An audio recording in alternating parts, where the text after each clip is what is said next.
Lots of people search their entire life for their so-called passion, for something they love to do more than anything else. They spend their youth trying to educate themselves on anything and everything to find what they're truly interested in. But luckily, my passion kind of came out right out of the blue and smacked me in the face. Quite a cold smack, if I may. This wonderful activity that I have come to love so much is the art of snowboarding. From the first time I clicked my boots into one of those silly rental boards, I knew it was going to be something I'd love forever. But it wasn't always as easy to hop onto a nice pre-waxed board and cruise down a hill. The snowboard has come a very, very long way. In 1964, a young surf freak named Sherman Poppin was dreaming about surfing the magic winter landscape of the Rockies. As a consequence, he built a surfboard for the snow, which was basically two children's skis bolted together. He created a patent for this radical device and named it the Snurfer, or Snow Surfer. A year later, the Snurfer was going for a mere $15 and easily finding itself under thousands of Christmas trees. Meanwhile, Dmitry Milovic, an East Coast surfer, was sliding around on cafeteria trays in upstate New York. He started creating surfboards after the new idea of a smaller surfboard. Dmitry experimented with some rudimentary steel edges, laminated gravel and glass, and different kinds of nylon straps. In 1975, various articles were found in magazines such as Newsweek, Playboy, and Powder, advertising the first snowboard company ever, Winterstick.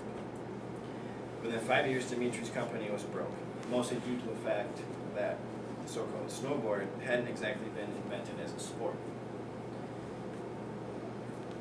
According to BulgariaSki.com, snowboards were not allowed on public slopes and ski resorts. The first boarders had to come in at night, walk up the trails, and ride down secretly in order to avoid penalty.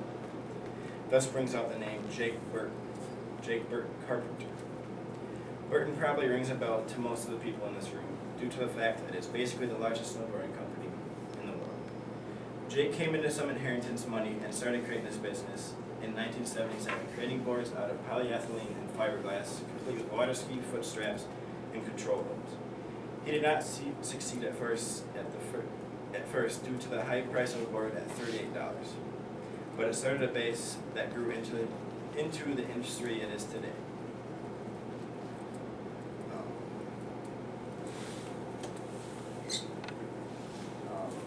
Not only did Jake succeed in the creation of a snowboard, he succeeded in the creation of the square as well. Jake entered a surfing contest in Michigan using his own equipment, which was protested by fans and other competitors. They eventually let him compete, and he won, attracting attention to him and his equipment. Soon enough, people from all over were dying to have a Burton board, and more and more riders took off the fins, and slowly but surely, the surfer turned into a controllable snowboard and an accepted sporting move. Information from snowboarding.transworld.net states that in January of 1987, the first European Snowboard World Championships took place in Livigno and St. Moritz. This event brought up a great brotherhood of snowboarders from all over the world. A new sport was born. Snowboarding was newer, fresher, younger than anything on the slopes. Snowboarding was a revolution, a tribute to liberty, a new religion for young people. The evolution grows faster and faster.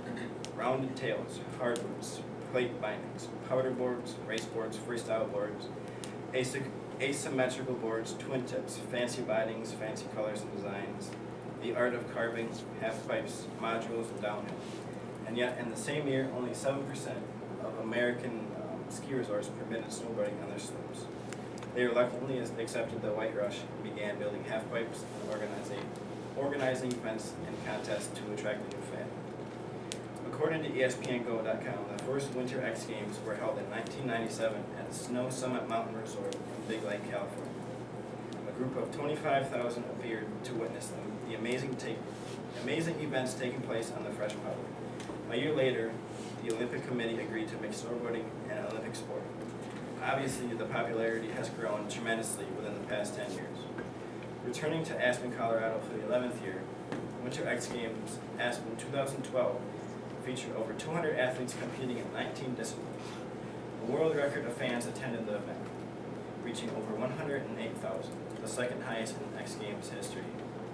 On day 3 of 4, the total attendance for all 16 X Games events surpassed the 1 million mark, a statistic that truly reveals how far the sport has come. On average, 80% of kids who practice winter sports now choose to snowboard. Working at a ski resort, I observed a love for the sport, hearing plenty of kids talking crap to all the skiers.